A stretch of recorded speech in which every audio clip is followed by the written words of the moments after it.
Hello guys, I am Sonam. Welcome to AS classes. Today we are going to discuss previous year question July 2016 paper 1। हमने 2017 का 2 parts में paper किया है, ऐसे ही हम 2016 का 2 पार्ट्स में पेपर करेंगे एक्सेप्ट DI और रीडिंग कॉम्प्रिहेंशन, क्योंकि DI और रीडिंग कॉम्प्रिहेंशन मैं आपको अलग वीडियो में कराऊंगी, क्योंकि DI अगर करने लगे तो उसको बहुत सारे ट्रिक्स समझाने पड़ेंगे। सो हम कुछ ही दिनों में एग्ज़ाम जैसे अभी कंडक्ट हो गया ना, 24 सितंबर से ऑनवर्ड्स हो गए हैं, तो उससे पहले हम DI स्टार्ट कर देंगे ताकि आपको कोई भी प्रॉब्लम ना। So first question is the process of copying file to a CD-ROM is known as. जो प्रोसेस ऑफ कॉपिंग फाइल करते हैं उसको क्या बोलते हैं? बर्निंग बोलते हैं। ठीक है, एक CD को से दूसरी CD पे कॉपी करते हैं उसको क्या बोलते हैं? बर्निंग बोलते हैं। Next question, an unsolicited email message send to many recipient at once. जो स्पैम में मैसेज कैसे आते हैं? स्पैम में मैसेज ऐसे आते हैं जब हम एक बंदा ना एडवर्टाइजमेंट के लिए बहुत सारे पर्सन को एक साथ मेल करता है, तो वो क्या करता है, मेल हमारा POP3 जो है या जो भी हमारे प्रोटोकॉल्स हैं उनको ये पता लग जाता है कि ये जो है मैसेज किया है एडवर्टाइजमेंट के लिए, वो किस में ऐड कर देते हैं? स्पैम में। आप अपना स्पैम जाके खोलना, देखना उसमें कितने सारे मैसेजेस आए होंगे। वो क्या है, हमें इनबॉक्स में शो ही नहीं होने देता, क्योंकि वो कौन से होते हैं? अनसॉलिकेटेड ईमेल्स। जब भी अनसॉलिकेटेड ईमेल्स आएगा तब कौन से आना है? स्पैम आना है। ठीक है, done. Third question, the statement the study development implementation support और management of computer based information system particular software application and computer hardware, ये कौन रेफ़र करता है? हमारा जो मेन पार्ट है ना, IT क्या है? Information technology. IT में क्या क्या करते हैं? स्टडी भी करते हैं, डेवलपमेंट भी करते हैं, इम्प्लीमेंटेशन भी करते हैं, सपोर्ट भी करते हैं, मैनेजमेंट भी करते हैं। किसके बेस पे करते हैं? कंप्यूटर बेस्ड इंफॉर्मेशन सिस्टम पे। पर्टिकुलर किस पे होता है? Software application and computer hardware पे। उसको क्या कहा जाता है? Information technology, that is IT। ये हमें फुल फॉर्म्स भी दी गई हैं, कई बार स्ट्रेट फॉरवर्ड हमें फुल फॉर्म्स भी आती हैं। Information technology IT, information and collaborative technology ICT, information and data technology IDT, artificial intelligence AI। जो हमने प्रीवियस ईयर क्वेश्चन ICT के पोर्शन में भी किए हैं। आप ICT को सिक्योर करना चाहते हैं, आप कहते हो कि हमारे कहीं ना 10 मार्क्स जाएँ, तो एक बार वो प्लेलिस्ट भी ज़रूर देख लीजिए जिसमें मैंने 200 क्वेश्चन कराए हैं। Next question, if the binary equivalent of decimal number 48 का उन्होंने दिया है 1 4 टाइम्स 0, कहते हैं 51 का क्या होगा? 48 में क्या प्लस करें कि हमारे 51 आ जाए? इसकी मैंने शॉर्ट ट्रिक से कराया है, अब देखो कैसे करना है। 1 2 4 8 16 18 sorry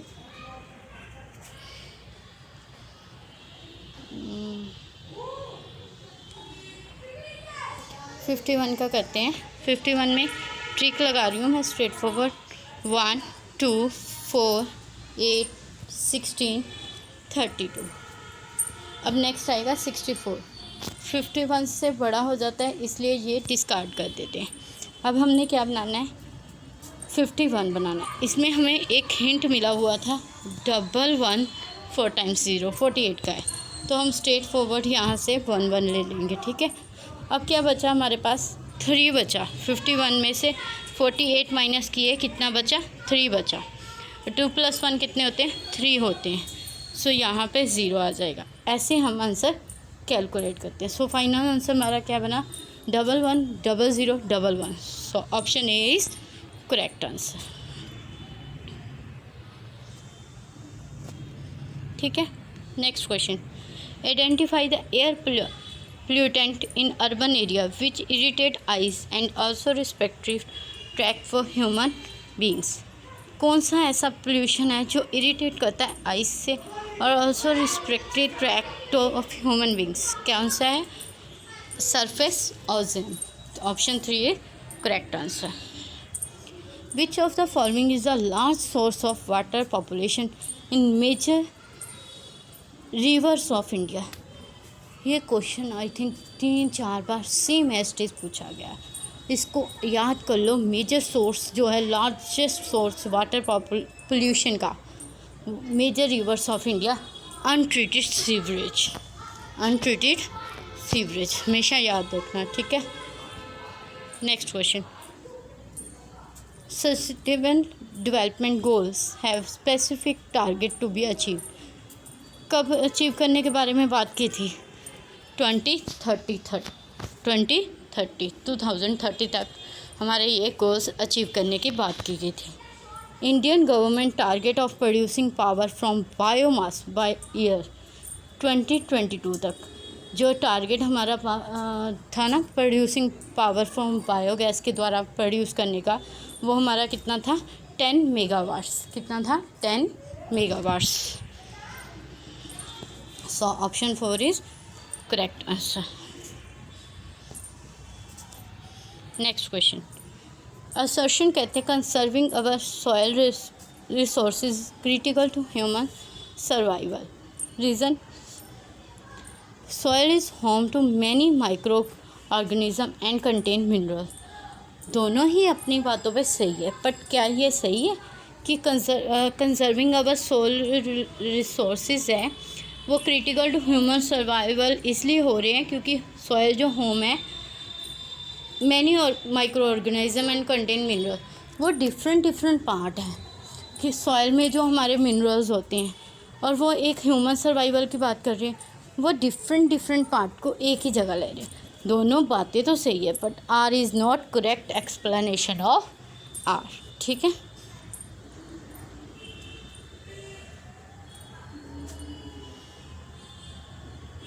option 2 is the correct answer. Next question, world meteorological organisation WMO की फुल फॉर्म क्या है? World meteorological organisation objective has been to reduce the number of deaths due to hydrometeorological disaster over the decade। कौन से year में? 2010-2009 with reference to decade 1994 से 2000। इन्होंने comparison किया है कि इन्होंने डेथ रेट क्या रिड्यूस हुई है, कितने प्रतिशत रिड्यूस हुई है, किसके साथ? हमारे हाइड्रोमेट्रोलॉजिकल डिसास्टर के साथ। वो कितनी हुई है? 50%। Next question, dash is a type of memory critical circuit that hold the computer startup routine. Startup routine में कौन सी हमें मिलती है? जब हम कंप्यूटर या मोबाइल स्टार्ट करते हैं, जो हमारा प्रीवियस डाटा स्टोर होता है। जैसे हमारा व्हाट्सएप पे जो मैसेजेस पड़े होते हैं, हमने डाटा भी ऑन नहीं किया, ठीक है, अभी मेरा फ़ोन स्विच ऑफ है, देन मैं स्टार्ट करूँगी। अगले मैसेज तो मुझे तभी मिलेंगे ना जब मैं स्टार्ट करूँगी।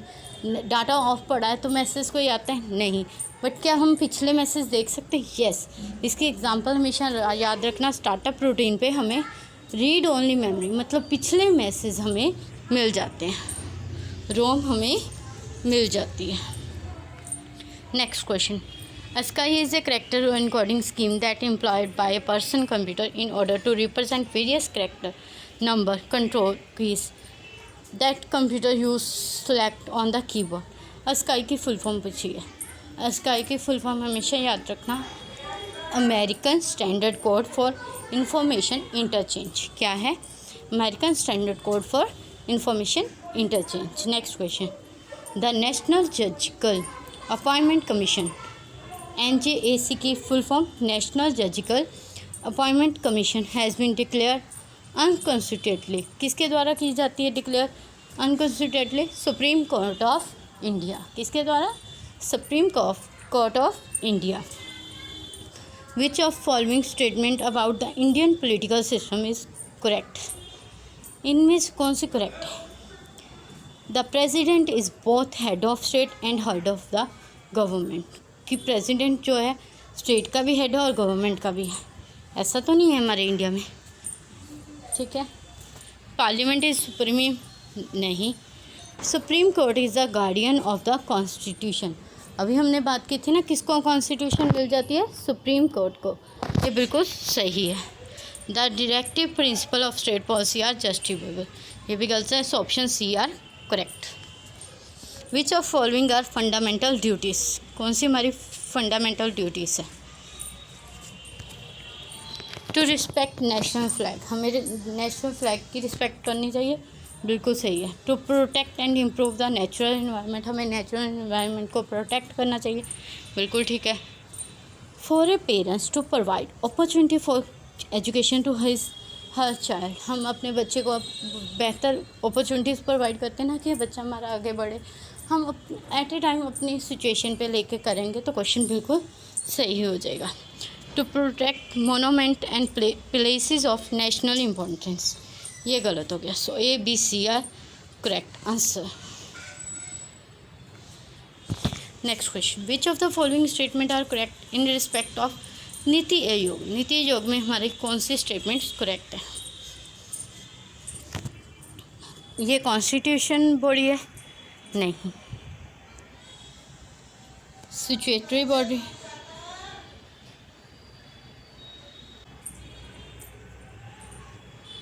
सिचुएटरी बॉडी है, ऐसा भी नहीं है। It is neither a constitutive body nor a statutory body.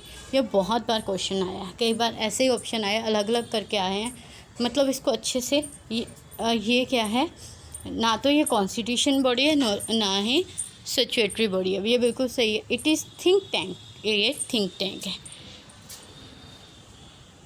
जब हमने ना दो ऑप्शन गलत हो जाते हैं तो उससे ही हमारा आंसर मिल जाता है। ए और बी जिसमें नहीं है उसको ऑप्शन करेक्ट कर सकते हैं, अगर आपको नहीं भी नॉलेज है, ठीक है।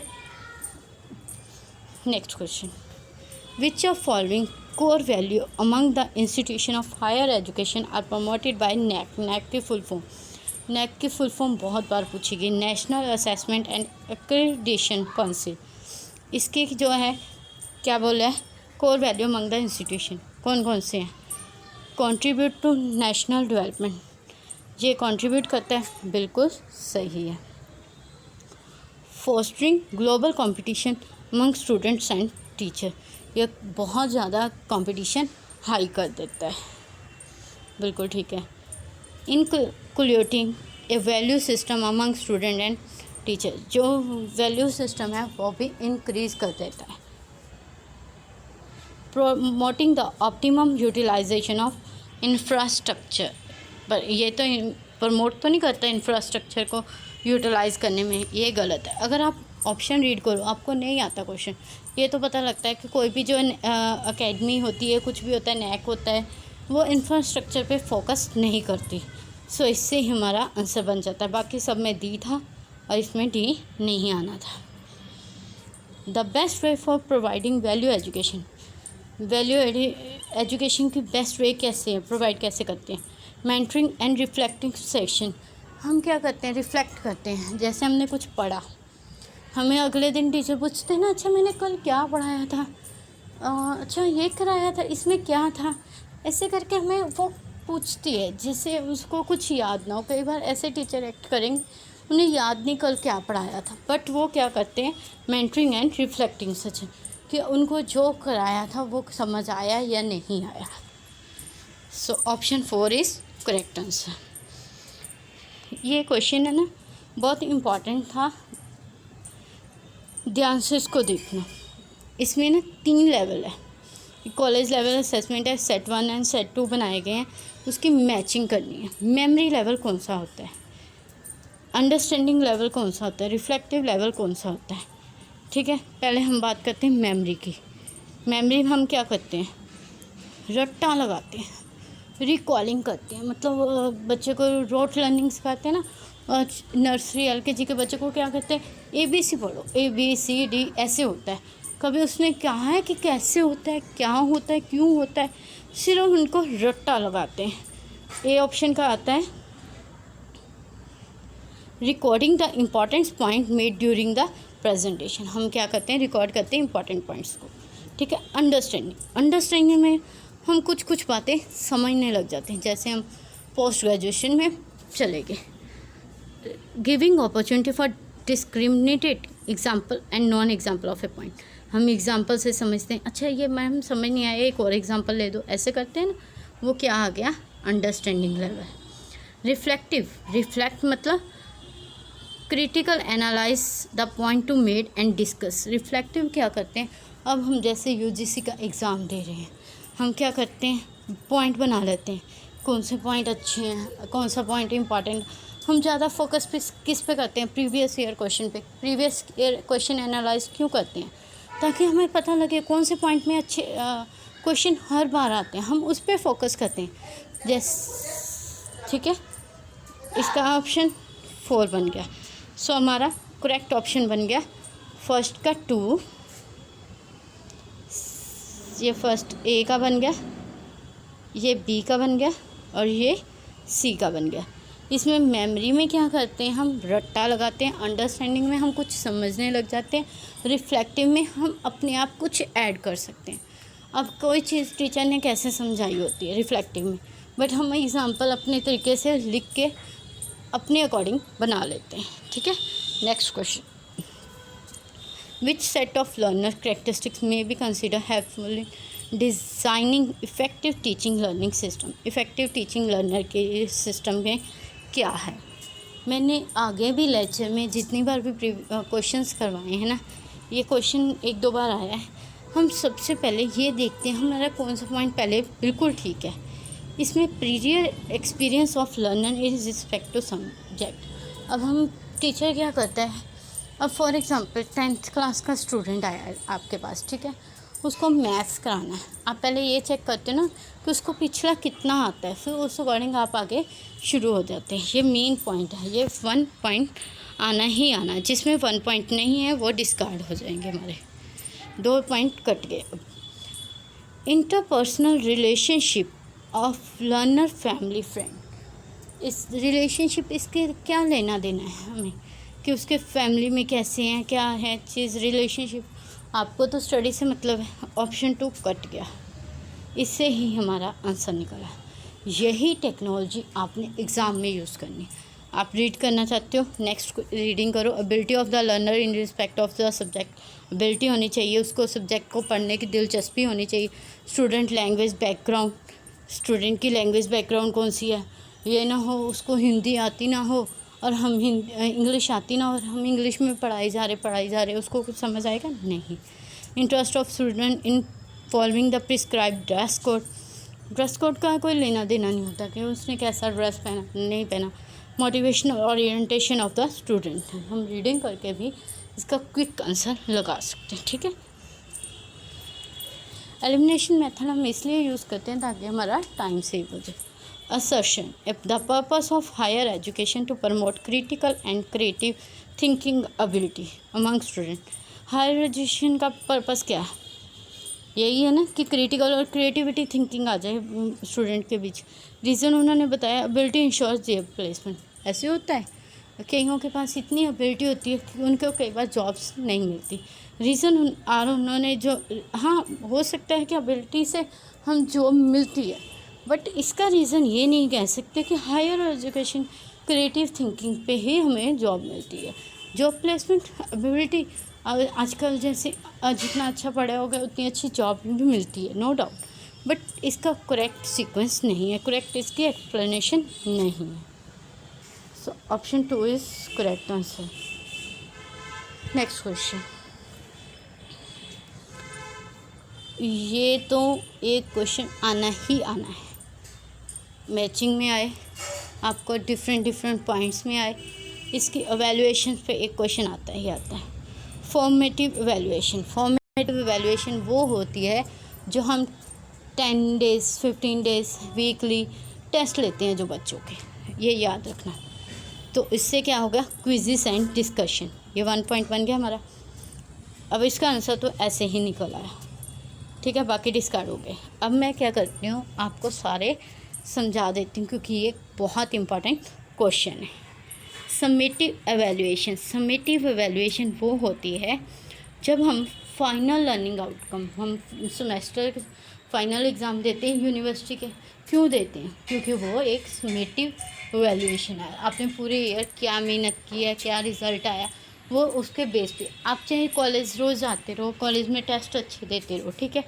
अगर आपने समेटिव एवेल्यूएशन में अच्छा नहीं किया तो आपके फाइनल मार्क्स में अच्छे रिपोर्ट कार्ड में हो गया, या यूनिवर्सिटी की जो आपको आती है ना क्या कहते हैं उसको, मार्कशीट, उसमें क्या ऐसा होता है कि वो आपकी वो पुरानी आउटकम पर मार्क्स लग जाए? ऐसा नहीं होता। यहाँ के हम देखते हैं final learning outcomes. Continuous and compressive evaluation. Continuous से मतलब क्या है?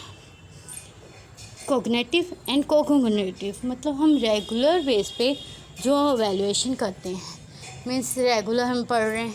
अब हम एनटीए की एक दिन में तो पढ़ाई करते नहीं हैं, एनटीए एग्ज़ाम देना है यूजीसी नेट का, ठीक है।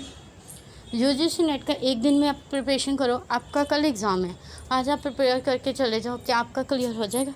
आपको उसको कॉन्टीन्यूस बेस पे प्रिपरेशन करनी पड़ती है। रेगुलरिटी, ये देखो एक पॉइंट है रेगुलरिटी, इसमें रेगुलरिटी मेन पार्ट है, ठीक है।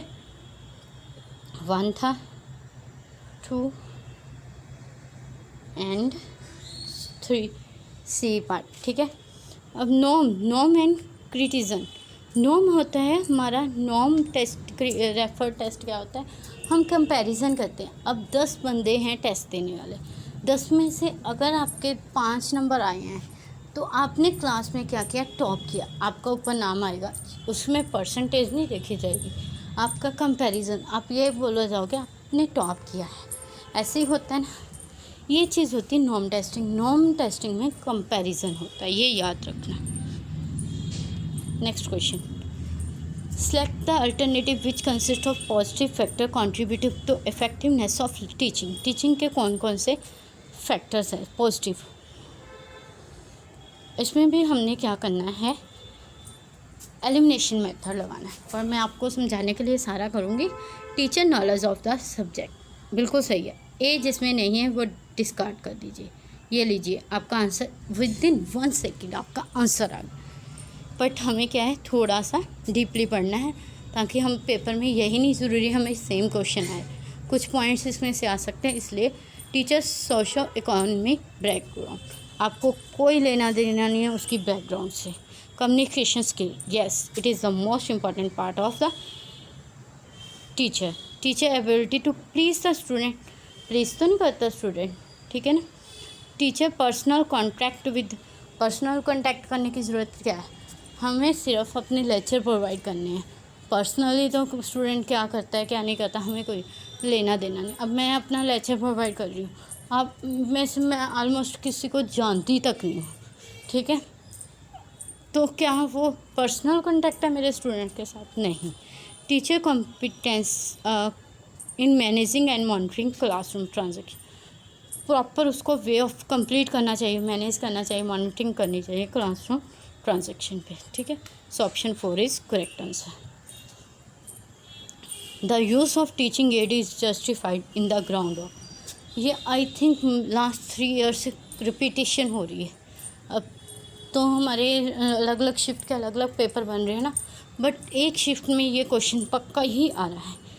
Use of teaching aid is justified on the ground of optimise learning outcome of student, जितनी लर्निंग होगी आउटकम होगी उसके अकॉर्डिंग हमारी टीचिंग एड पता लगता है। Next question, the format of thesis writing is the same as a, कैसे लिखते हैं फॉर्मेट ऑफ थीसिस?